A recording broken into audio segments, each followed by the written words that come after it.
Hi, it's Yoshi Shiraki with Equity Real Estate and Utah Home Sweet Home. And today we're going to talk about the 7th largest concern that sellers have when going to sell their house, and that is staying safe. Safety concerns is a big concern. So I'm going to share some tips with you that real estate agents keep in mind and practice so that they can stay safe as well. And hopefully these tips will keep you guys on the safe side. So without further ado, let's dive into it. The first tip is when showing your home, avoid being home alone. If you can avoid showing your home alone, you're obviously going to be safer if these individuals are coming with bad intentions. The second tip is have a safety buddy.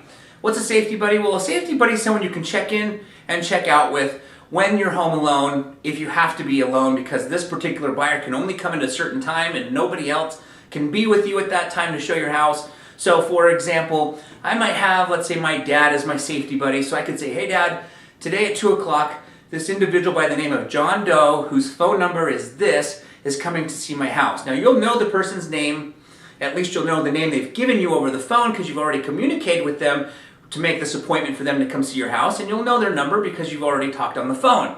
So you're going to communicate this information to your safety buddy, and you're going to say, hey Dad, today at 2 o'clock, this individual is coming to my house, his phone number is this. I will call you once he leaves. If you don't hear from me by 3 o'clock, do you mind just calling and checking up on me, making sure everything's okay? All right. The next tip, avoid using terms like, I don't get home till 5:30.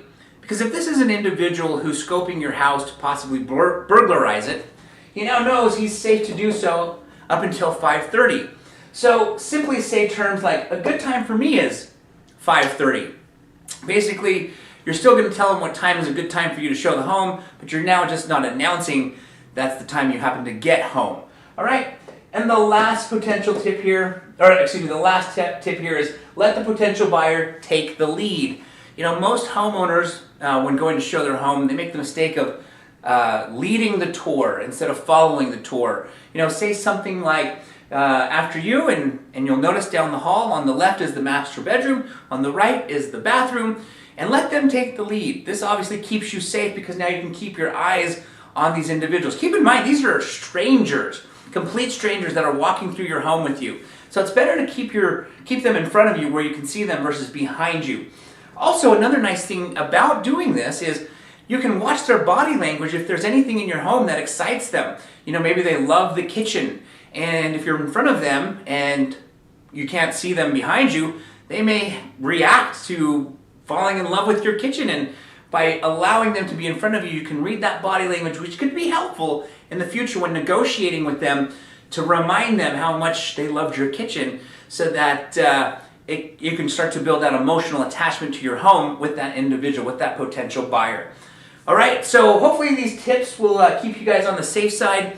If you like this video, don't forget to subscribe to more videos on how to buy or sell homes all by yourself. And also, if you like this video, please give it a thumbs up as well. All right, guys, again, it's Yoshi Shiraki with Equity Real Estate and Utah Home Sweet Home. All right, I'll see you guys on the next video.